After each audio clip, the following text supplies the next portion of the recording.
Welcome to the latest Instagram Live.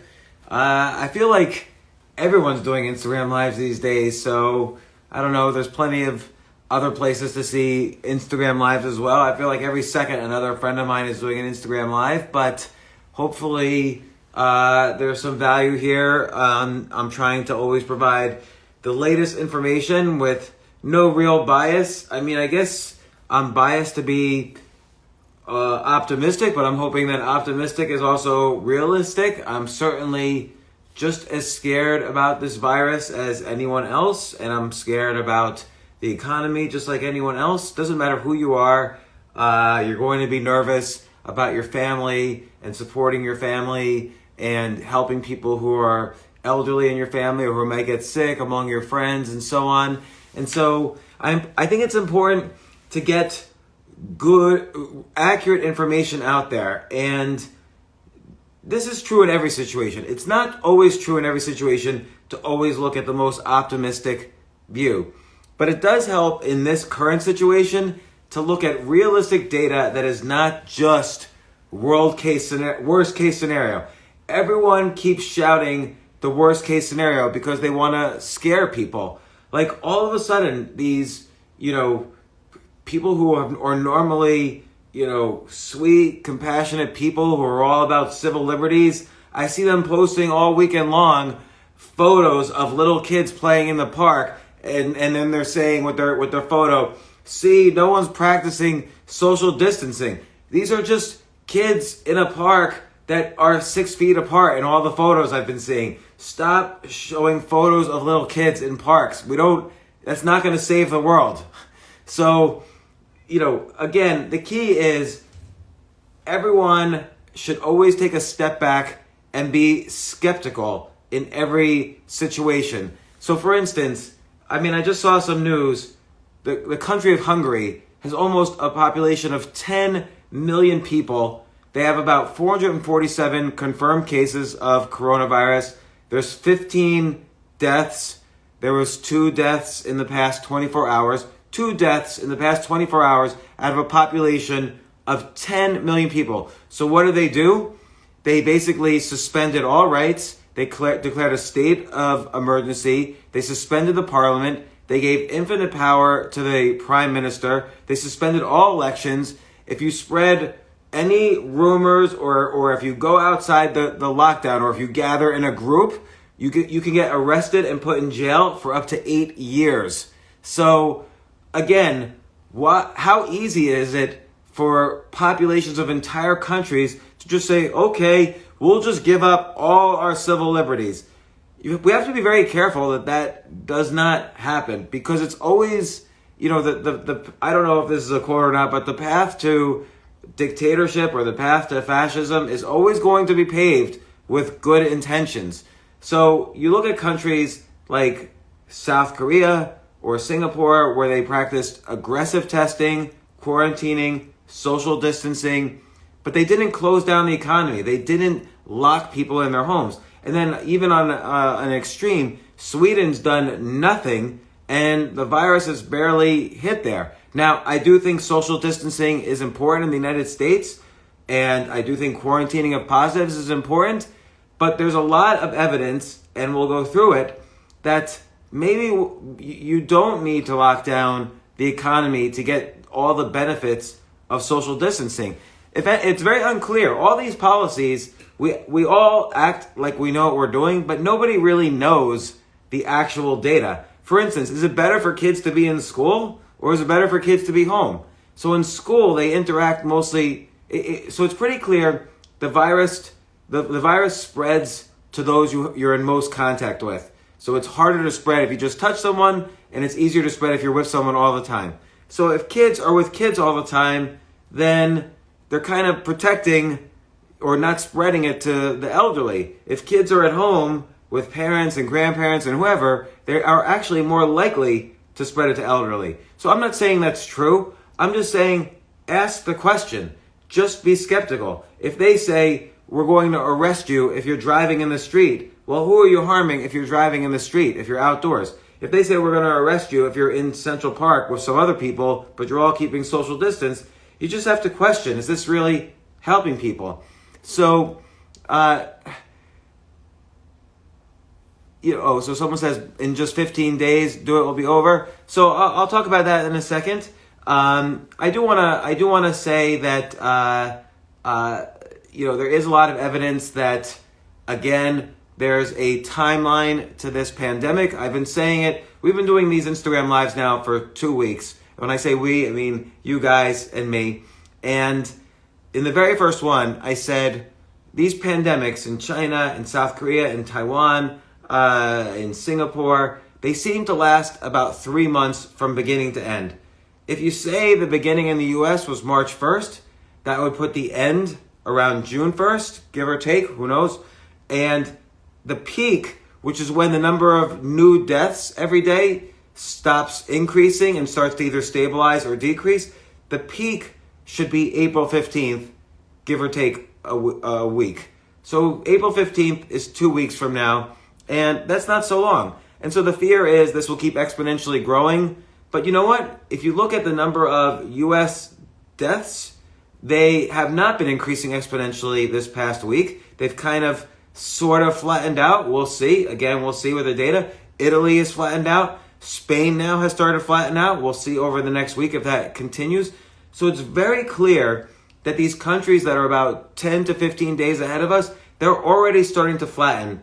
Hopefully the US is starting to flatten, but I kind of doubt it. I do think, though, in 2 weeks, around April 15th, again, give or take a week, the US will start to flatten. And then by the end of May, beginning of June, we should start to see minimal new cases and minimal deaths. Like, very important data to look at right now is China. China is opened up their economy. The factories are open. People in Wuhan are allowed to leave their homes and they're going back to work. Even Apple has opened up all their stores in China. People say, okay, the Chinese data is not accurate, but I do think the data today is the daily data is accurate, because the WHO is in China right now. The US is in China. Companies like Apple wouldn't reopen stores unless they were very careful. So it's very interesting to see if the Chinese data spikes. So far, I mean, they've been open for a week or two.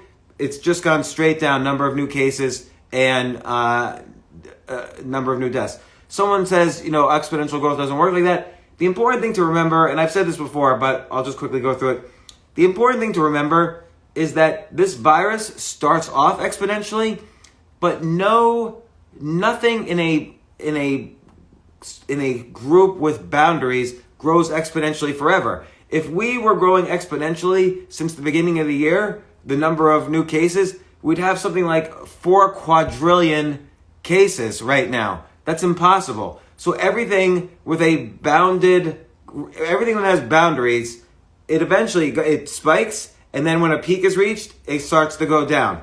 That is always the case. It's called a sigmoid curve or an S curve. That is always the case in exponential growth in a bounded group. So a great example, a great analogy is a learning curve. Let's say you're learning golf. Well, at first you don't know golf at all. Then your knowledge of golf increases really fast, exponentially. But then you hit limitations like physical limitations or mental limitations or whatever, and it starts to go up. So an exponential S curve works the same as a learning curve. There's a fast exponential increase, and then boom, it peaks and it starts to die down. And there's a lot of evidence that just social distancing and aggressive quarantining of people who test positive is good enough to flatten the curve and reduce cases. We've seen this in South Korea. We've seen it in Singapore. Now, they tested earlier more than we did, but many states in the U.S. have been aggressively testing pretty early on. And now everywhere in the U.S., I think they're shipping 2 million tests. And the more tests in the U.S. are more accurate than anywhere else. Abbott Labs just created a test that could be read in 5 minutes instead of waiting a week. So right, someone says we're not at the half point yet. I just said April 15th. That's true. That's why I think the data might not get better but in the U.S. between now and April 15th. But I don't see, if you just look at the data, I don't see it exponentially growing right now. It's the number, you look at the metric to look at is the number of new deaths per day. And it seems like the U.S. is roughly stabilizing. It's hard to say for sure. But let me see if I can find the USA. in the past few days, just look. 2 days ago, the number of deaths was 525. Yesterday, there were 363. 2 days ago, there were 400. 3 days ago or 4 days ago, there was 268. So again, it doesn't really seem like exponential growth. It seems like stabilization. Now, I was saying last week that with the peak coming April 15th, I do think it's important to keep social distancing, keep quarantining, but you need to reopen the economy. And people say, the cliche response is, oh, well, is the stock market more important than deaths? Clearly, no. The stock market is not important than deaths. Stop asking dumb questions. But what you have to ask is, what are the deaths caused by stopping the economy? So let's say 0.1% increase in deaths are caused by locking down a 300 million person economy. That's 300,000 deaths. Well, here's an interesting report. The latest report out of Imperial College is by a guy named Tom Pike. He has stated that because of our current social distancing, the probable number of deaths, maximum number of deaths in the U.S. will probably hit tops 28,000 deaths, or it could be fewer. If you want to find that paper, Google Tom Pike, Imperial College. You'll get to his profile page. Click on the link for his latest COVID report. So this guy at Imperial College is basically saying 28,000 deaths total in the U.S. by the time this thing is over. And the number of deaths from locking down the economy for too long could be, 300,000 or more. People commit suicide, there are homicides, there are violent crimes, there's deaths from stress, depression, and so on. So, who knows? Again, I'm always saying, be a skeptic. Just because some guy with a PhD says, oh my gosh, there's going to be 2 million deaths in the U.S. That was a report out of Harvard, which was repeated everywhere, including the New York Times. Oh my gosh, 2 million deaths with a 2% fatality rate. That is ridiculous. Just because the guy has a PhD, there's not going to be anywhere near. We're not going to even have. Now the latest report is 20,000 possible deaths in the U.S. The fatality rate might be something like lower than the flu fatality rate.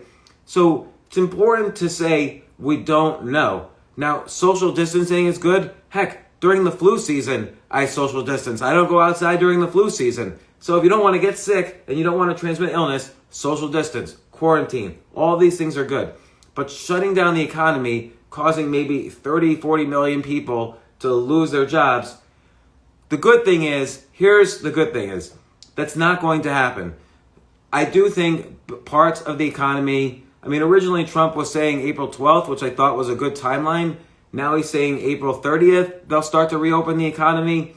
And he even said last night, for the first time I've heard him say this, he said by early June, we could see this virus over in the U.S. So I don't know where he's getting his data, probably from the doctors he works with. Even Dr. Fauci has said in the past the fatality rate from this could be much, much lower than we think. It could be equivalent to the flu season. So we'll see what happens. But now, what do I think about the not opening the economy until April 30th? Previously, I said we've got to open up in these next 2 weeks. And I still sort of believe that, but the stimulus pack, here's the interesting thing about the stimulus package. This situation is not like 9/11. It's not like the financial crisis. In the financial crisis, everybody wanted to work. In 9/11, everybody wanted to get back to work as quickly as possible. Right now, society sort of wants to stay home. Society is even, kind of punishing people who are not social distancing enough. And that's fine.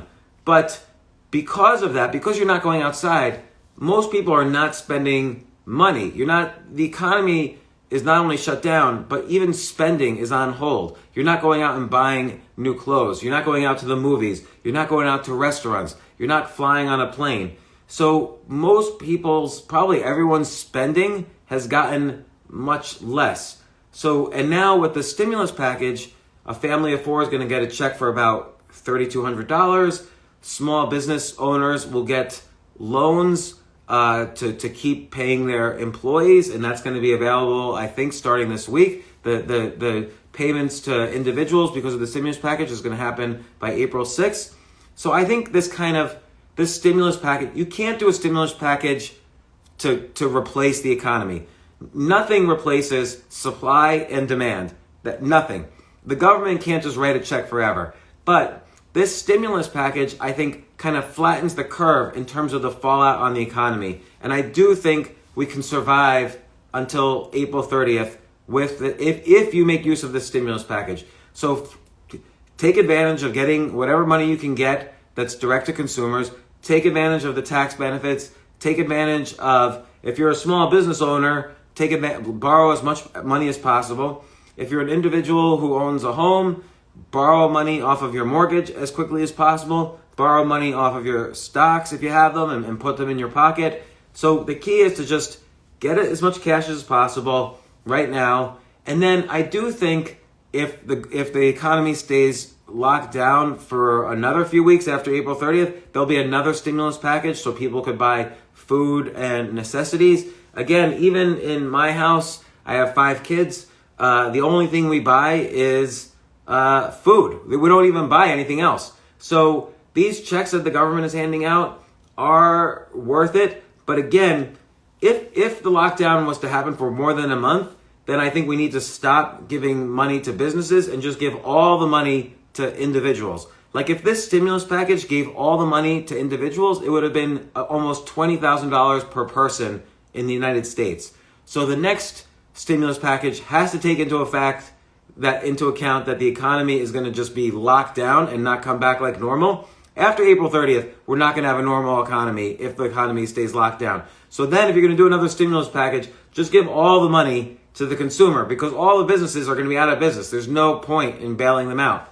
Now, that said, I do think the economy is going to open up or start to open up in April, and Trump hinted as much. I've been indicating, and I thought that he would open it up in the first or second week of April, but he's not doing that. But I do think the stimulus package, again, kind of pushes back a month, maybe even 2 months, the desperation to open up the economy. The problem with the economy closed down is that many more people will die from an economic lockdown than will die from coronavirus. And again, the latest published paper out of Imperial College says we might have up to 28,000 deaths in the U.S. from coronavirus, which is much less than the flu. It wouldn't even be a blip. It would be a moderately bad flu season if you combine it with the flu deaths. So I do think we're going to start reopening the economy, and I do think take advantage of what you can from the stimulus package. Fortunately, nobody's going out and buying tons of things so that we don't really have that many expenses so we can survive one more month. I do think the loans to small businesses will help keep unemployment down once the economy comes back. Again, after April 30th, it's a whole new story, so hopefully it'll be reopened April. Even if we stop lockdown, people will be too fearful to leave their homes. I do agree with that. I think the economy is going into a new normal. I wouldn't be opening up a restaurant the day after the economy reopens. I wouldn't be buying real estate in New York City the day after the economy reopens. I would focus on remote learning, remote working, and there's going to be various business models that come up that are going to be in this new normal. Don't forget, after 9/11, we've all been through several of these crises. After 9/11, there was a new normal in that people didn't travel as much. It took me a long time to travel again after 9/11. It took me a long time to not be afraid of terrorism. After the financial crisis, there was also a new normal. I think real estate took a while to bounce back. Companies took a very long time to hire people again. So there was a new normal. After this crisis, this is going to be the biggest new normal ever. So I would start thinking about what's going to go down. Don't sugarcoat it. Like if you own a restaurant in New York City, I'm sorry, because I don't think restaurants are going to be as active, and there might even be rules in place that you have to limit cut in half your capacity and so on. So, and I wouldn't be starting a restaurant anytime soon. I wouldn't necessarily be investing in real estate and hotspot places anytime soon. So don't sugarcoat. It's not like every business is going to come back surging. Some businesses, by the way, will come back surging. In a $15 trillion economy, if you just drop $6 trillion on it like this stimulus, the economy is going to surge. But you want to be You want to go to, what's that saying that Wayne Gretzky has? Skate to where the puck is going, not to where the puck is. So you need, if you want to really benefit from when this surge happens from the stimulus, you need to go where the economy is going. So remote learning, remote working, a lot of online delivery, e-commerce, things like that are going to pick up. A lot of media is going to pick up, different kinds of media. People won't be going out for recreational events as much. They'll be staying at home more, and there'll be even more demand for media. Oh, is the sound on? I'm hoping the sound is on.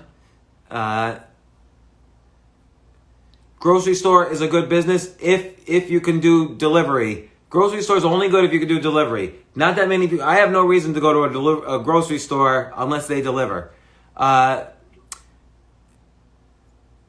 So don't I think the economy will only be boosted if people spend the bailout packages? Yes, but here's the good thing about Americans. The good and the bad thing about Americans do not save money. If you're going to get a $3,000 check, you're going to spend a $3,000 check. If a small business owner is going to get a $100,000 loan, they're going to spend a $100,000 loan. How do I know this? The average American only has $400 cash in the bank. The average restaurant only has 16 days of cash. So we know that people spend money. And there's going to be $2 trillion that's going to hit this economy within the next 0 to 6 months. People are going to spend $2 trillion. Normally, a $15 trillion economy only grows 1 or 2% a year. We might even have 20% growth because the stimulus is so big. The faster we get back to the economy, the more things will surge. So let's look at some positive news. So, the other thing I want to say is, if you're in financial stress right now and you're scared financially, the only thing really to fear is that you can't buy food.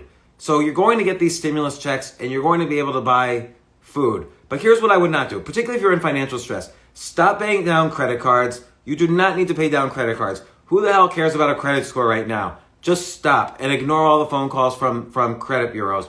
Second, don't pay, and this is only if you're in financial stress. Don't do this if you're not in financial stress. But ignore your mortgage and ignore your rent. You can't get evicted, and there's going to be some sort of mortgage relief or deferrals. Do not pay any of these things. Right now you can defer taxes for a bunch of months, so you don't have to worry about taxes as much right now. Don't spend money on anything right now. Just if you're in financial stress, do not pay down any debts. Don't pay any rents. Don't pay down credit cards. Don't pay down student loans.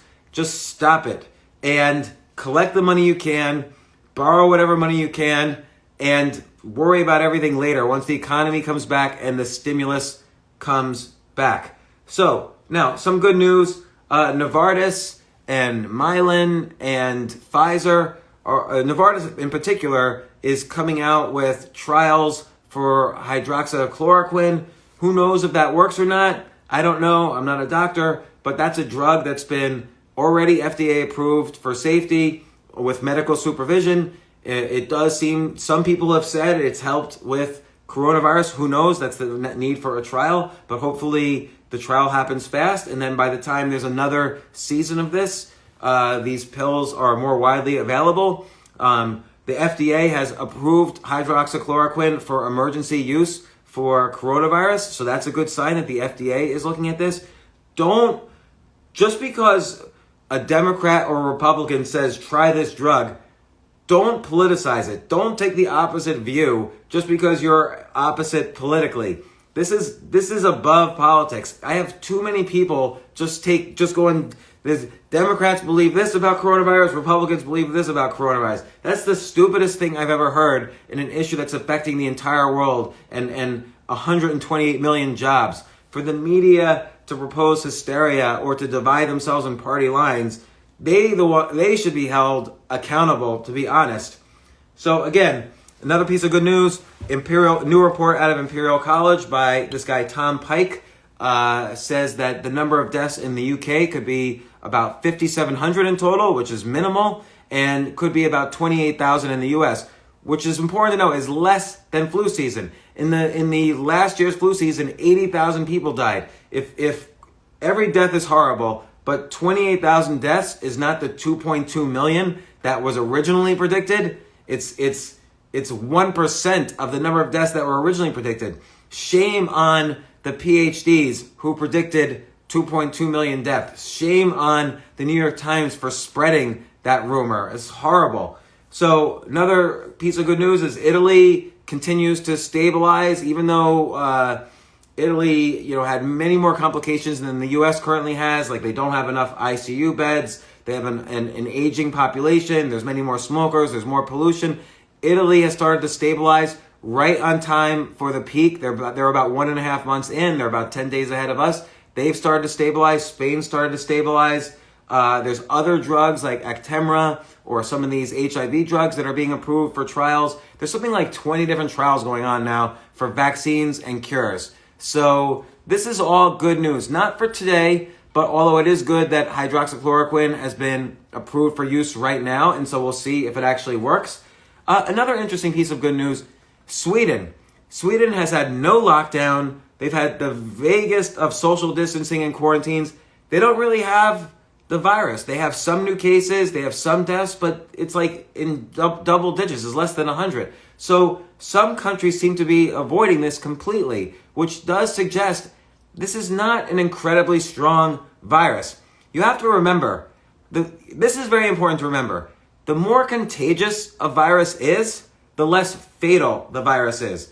Because if a virus is incredibly lethal, don't forget, dead people cannot transmit the virus. People who are alive transmit the virus. Dead people will get buried and they can't transmit the virus. So if a virus like SARS is very fatal, or Ebola, it's not as contagious. It doesn't get very far. A virus that's very contagious, and I do think coronavirus is more contagious than people think. It could be the case that there's millions and millions of asymptomatic cases already. The virus has a very low fatality rate. We're going to find out by the end of this that the fatality rate was probably similar, give or take. It might be less, it might be a little more, similar to the flu. So, very important.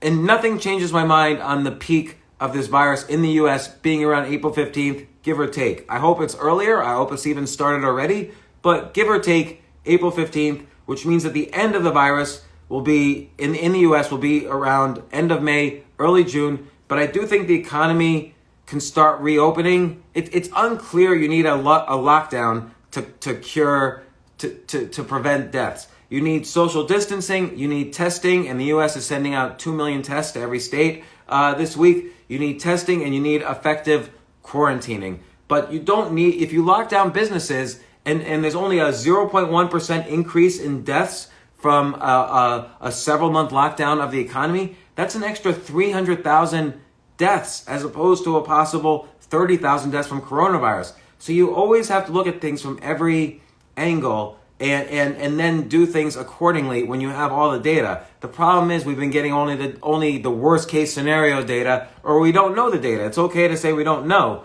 but act accordingly then. So, and again, the stimulus package was passed, which is sort of good news. I think it's very good news, but a stimulus package kind of puts off the damage for 1 month. In April 30th or May 1st, we're going to need another stimulus package. Consumers, everyday individuals are going to need another check because they have to buy food. So I think the U.S. will probably do that. Nobody is totally stupid doing this. So, and there was a bipartisan effort to get this stimulus package passed with some little arguing. It's still passed. So the stimulus package, again, sends checks directly to people. That's going to get spent on food and necessities.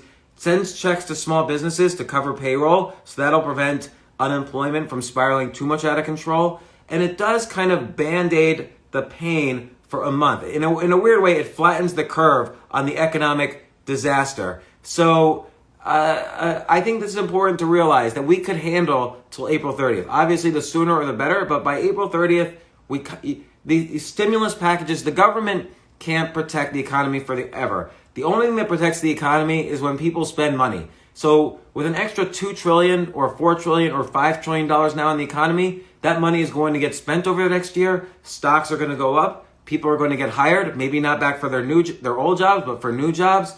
But don't be an idiot either. As soon as this crisis is over, don't say, okay, now's the perfect time to open up a restaurant in New York City. Probably not. Probably it's a bad time to open up a restaurant in New York City. Things are going to change. No one's going on cruises. Less people are going to fly airplanes. The airlines, which should not have gotten bailed out, are going to all go bankrupt even with the bailout. We just wasted money on an airline bailout. We should have just given that an extra $50 billion to U.S. citizens just directly. We don't need...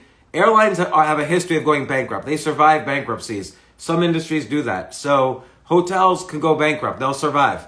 So will these checks ever get to us? Or are these checks a myth? No. What's happening is if you file taxes, they know what your bank account is. So they're going to just send the check. They're going to use the same system they use for refund checks, and they're going to send the check or the wire to you the same exact way they do refunds. They're not. When Bush did these $1,000 checks, he set up an entirely new system.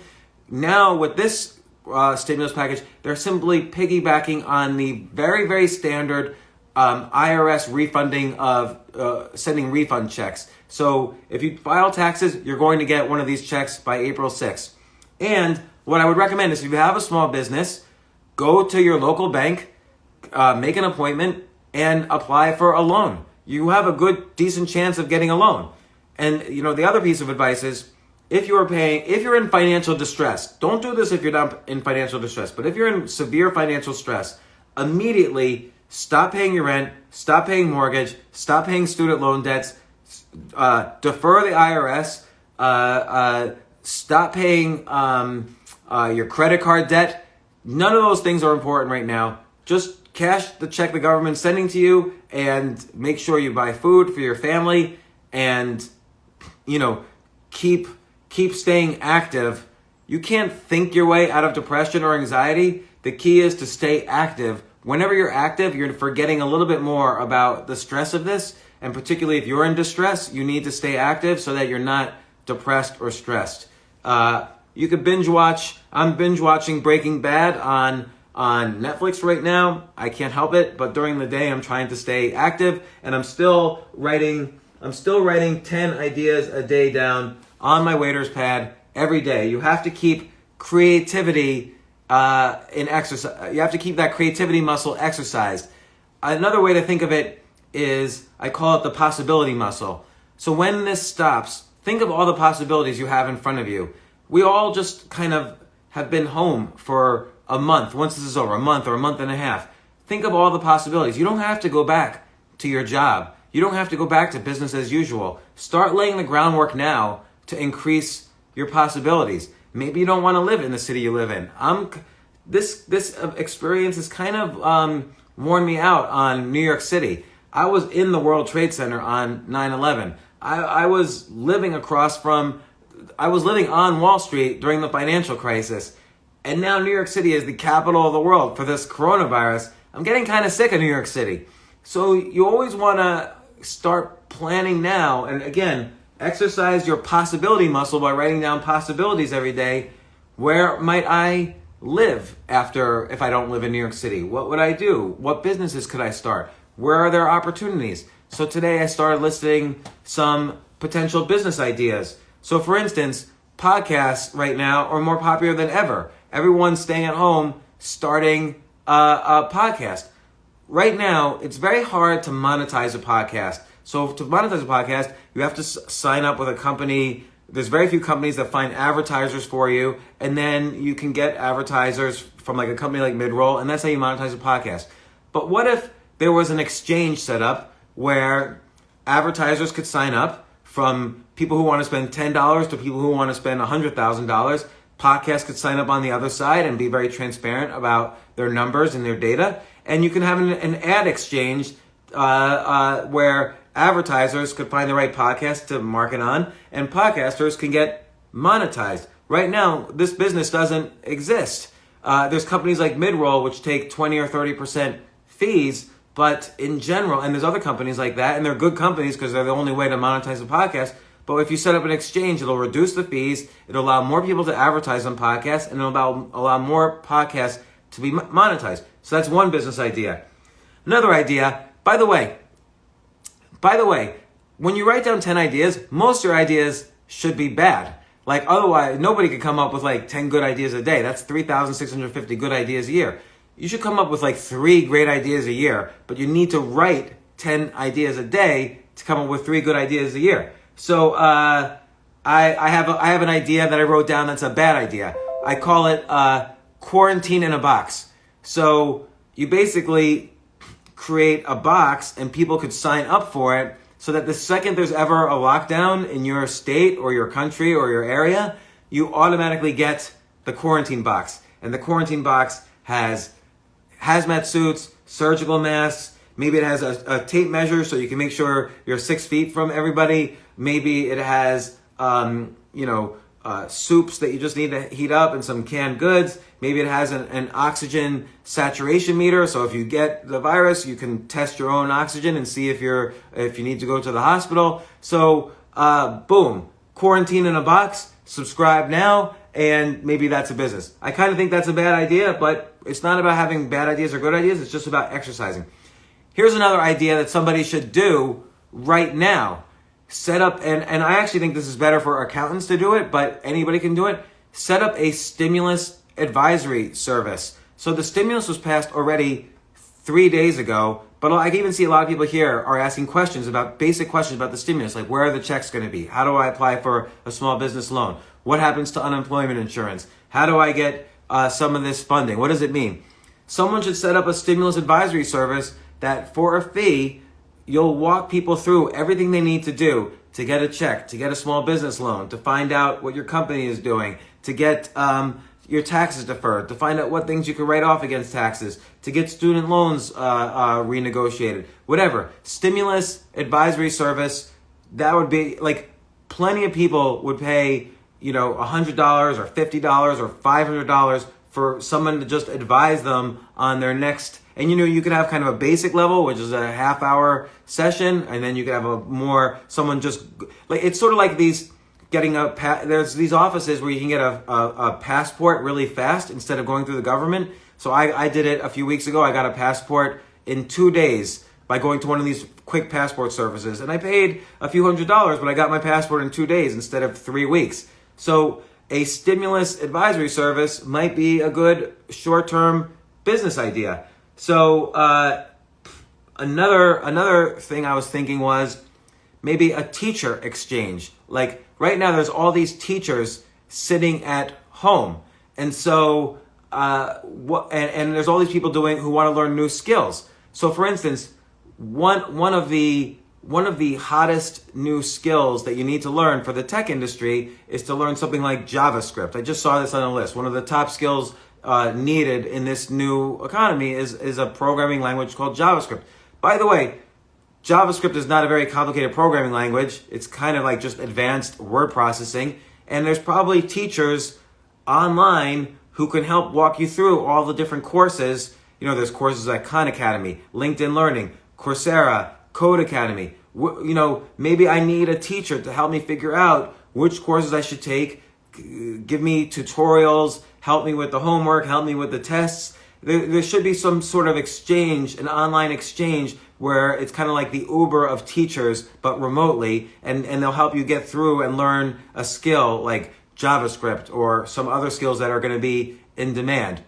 So someone asked, do I write these ideas down in one sitting? Yes, the key is to write them down in one sitting. And the reason is by the time I hit the 6th or 7th idea, I feel like my brain is sweating. Like I can't come up with any new ideas after 7 ideas. So it's that push. The first 15 minutes is the first 7 ideas, and then the next 15 minutes are the final 2 or 3 ideas. And they're hard. But if you sweat like that, just like working out in a gym, if you get to that point where you're sweating, then that's really where your brain is literally rewiring itself. The chemicals in your brain are rewiring. You're getting more creative. You have an ability to see even more possibilities. You have an ability to have even greater ideas. I write down the ideas every day in one sitting on a pad. I don't even start unless I know I'm going to have about a half hour of time. Someone says curation of best courses. I think that's a great idea for a business. There are so many online schools. If I want to learn a new skill, I don't know where to go. Maybe let's say I was interested in computer science. Maybe I need to take one course from MIT's online school, and then one course from Code Academy, and then one course from Teachable, and then one course from Masterclass. There's no group that's curating, let's call them remote degree programs across all the different platforms.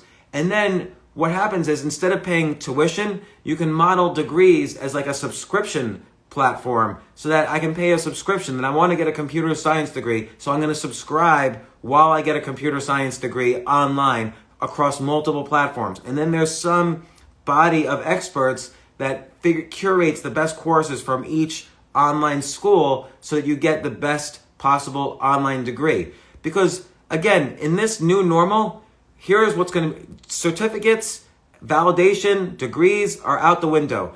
The new currency is going to be ideas. The new currency is going to be skills. And that's what's important.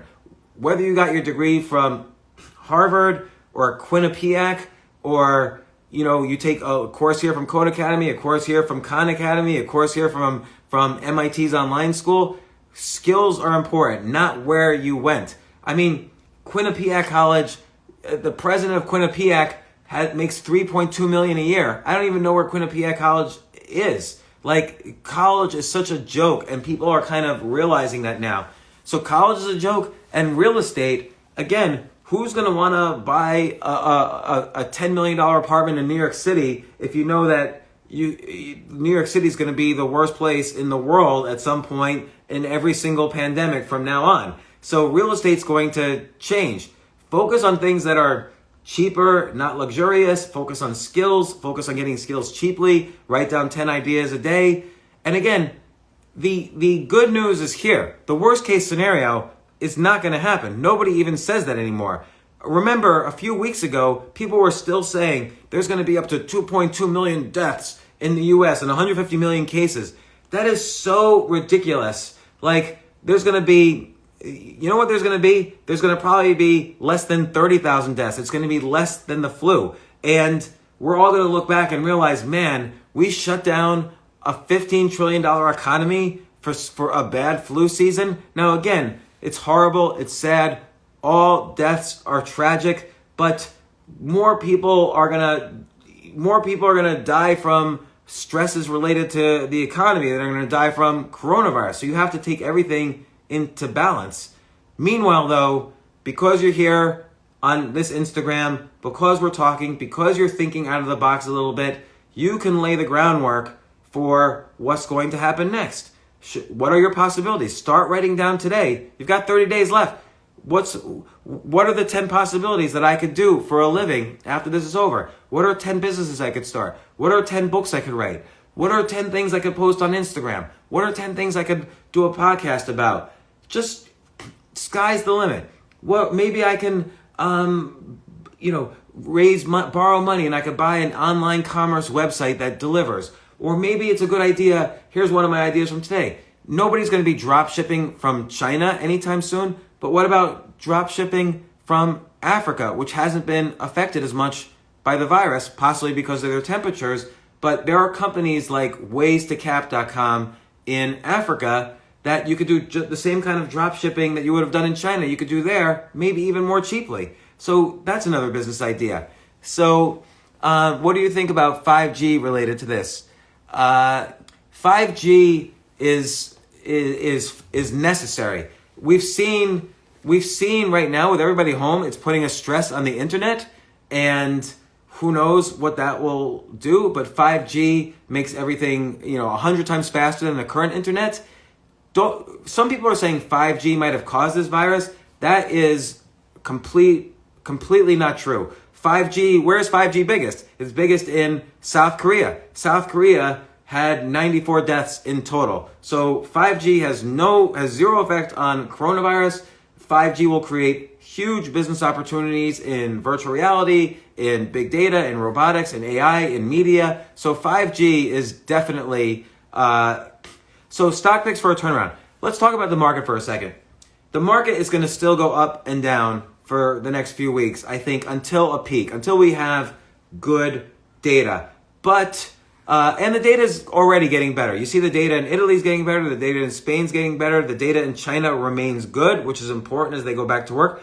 The data even in the US might be getting better. We've had a couple of days of stabilization. Let's see how it goes. but certainly Italy, Spain, China, South Korea, Sweden, these are all things, this is all data to look at to see where we're going to be, anywhere from 10 days to a month or so from now, which is that we're going to peak by mid-April, and then by June, it will end. So is the U.S. behind with 5G? Yeah, the U.S. is way behind with 5G. So that's going to be an area. So James, which areas of technology do you feel are strong prospects for exponential growth in the next 5 to 10 years? Great question. So which technologies or industries are going to have exponential growth? I will tell you. Genomics, which is the ability to it's the ability to edit your genes so that maybe babies won't be as susceptible to illnesses like coronavirus when they get older. So genomics is going to be number one. Robotics, don't forget, robotics are helping physicians right now. Robots don't get a virus. So they're using robotics for medicine, where they're using robotics to disinfect surfaces in hospitals and stores. Robotics has now a whole new use.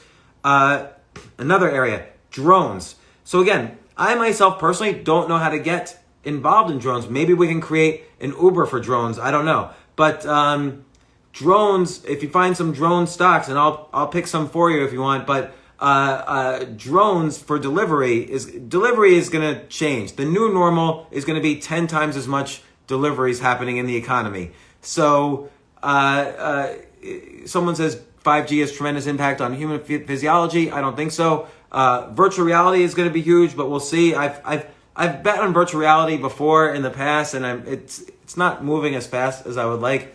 But genomics, robotics, drones, online education is an area I'm really excited about. I say down with colleges. There's 1.6 trillion in student loan debt. They should just forgive all the student loan debt, and we have an opportunity. There's probably many opportunities to create an online degree programs across all the online learning platforms, not just using one platform. So I think that's a business opportunity.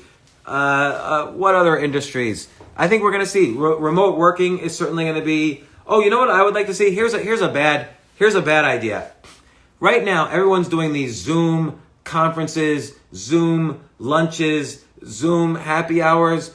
I kind of want a centralized site that tell me all the Zoom lives that maybe the public is invited to. So maybe I'm feeling lonely at 7 p.m. at night, and I'm isolated in a quarantine, and maybe there's thousands of Zoom lives that are happening around the country. Maybe there should be one site where all the Zoom lives that want to be, all the Zooms that are for the public can be listed, and I could search on them for people with my interests or people in my area. And so I think a site that keeps track of all the Zoom lives might be a fun idea, or it might be a bad idea. Here's another idea. Right now, there's all these people having Twitter wars, like, oh, the virus is going to do this, the economy is going to do this, blah, blah, blah. Everyone's yelling, everyone's screaming. It's gotten political. Then there's YouTube, then there's Facebook arguments. Who wins? When you and I argue on Twitter, who wins? The Twitter wins. They get like a penny every time you and I argue. That doesn't seem very fair to me. So there should be, next to everyone's name on Twitter, Instagram, YouTube, even on email, there should be a tipping jar. So we should be able to, if I like a tweet you made, I should be able to click the tipping jar and I just tipped you 25 cents, 30 cents. There should be like micropayments with a tipping jar.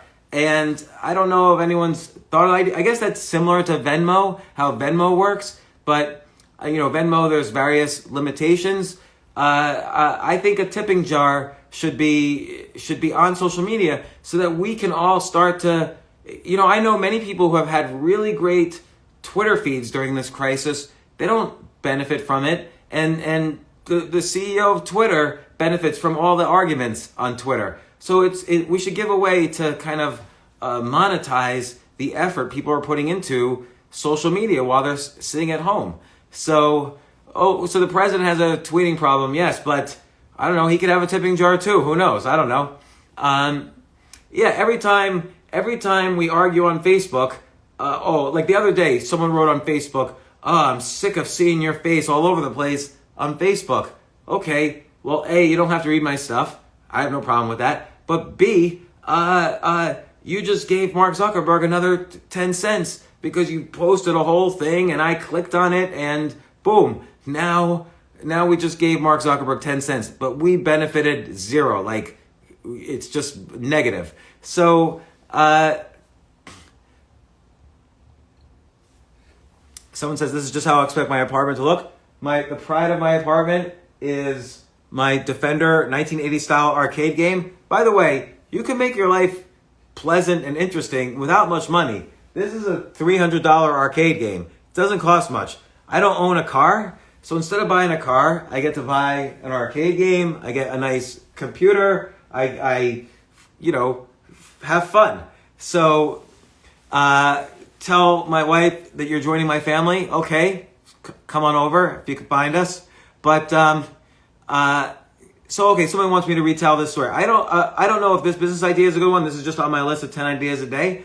But a viable business idea in the past was to buy things via Alibaba in China. Alibaba, it directly connects you to factories in China, and then drop ship those, sell them on Amazon for a markup, and then drop ship them directly to people in the US.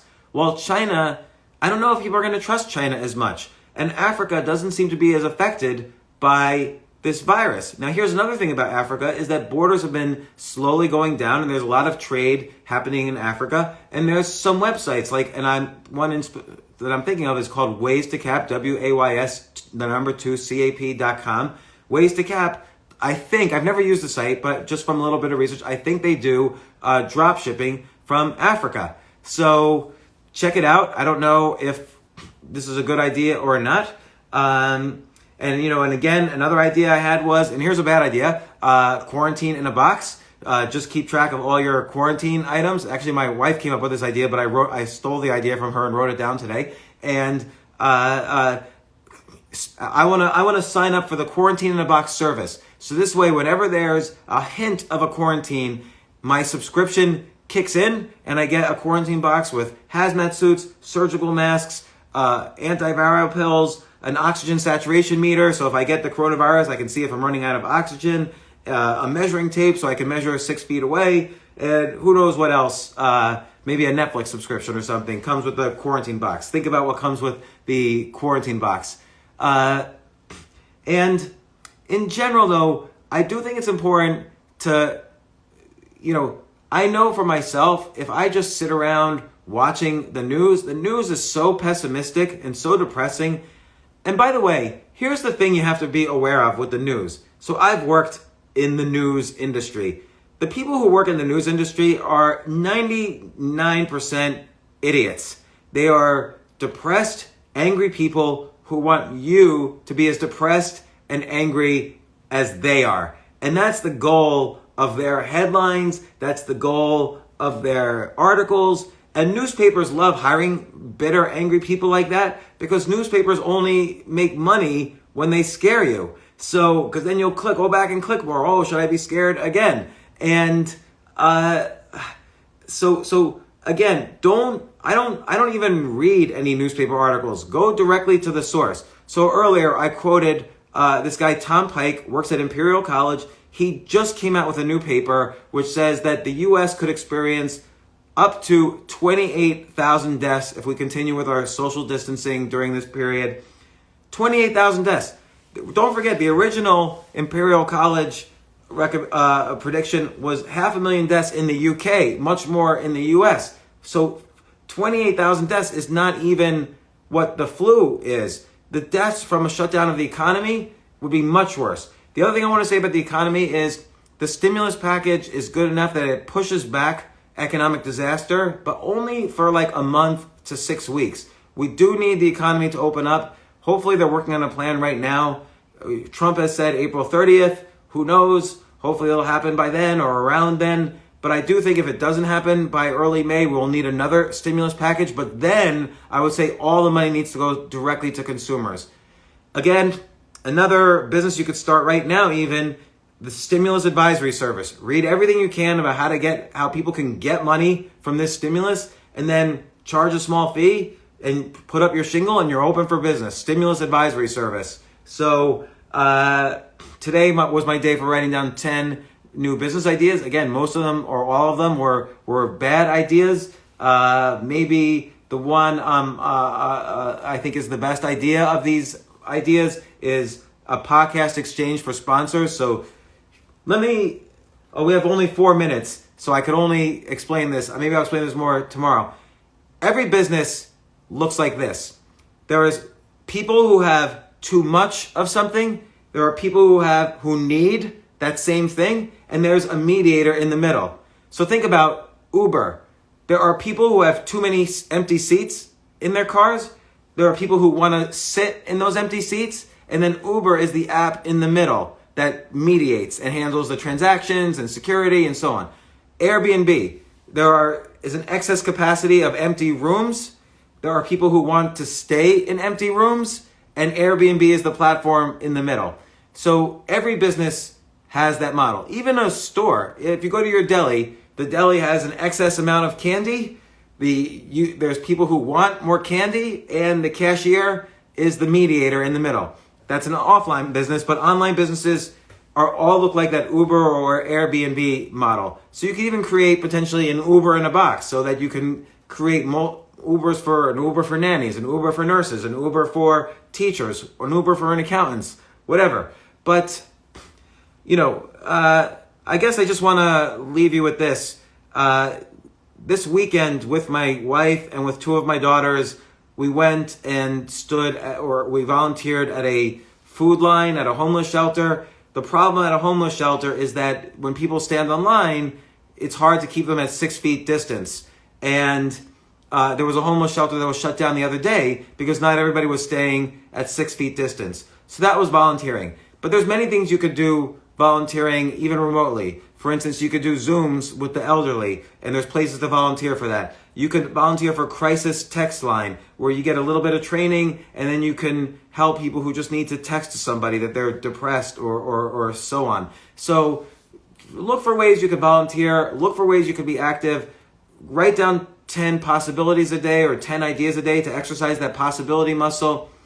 And again, I'm going to post this on my Instagram live stories. I started off talking about many, many examples of positive news during this period. Please listen. There is a lot of positive news happening. Also, I'm doing a quarantine book giveaway, no strings attached, on Instagram. Check out, it's my second to last Instagram post. I'm giving away all my favorite quarantine books, including a book that's very important for these times, Man's Search for Meaning.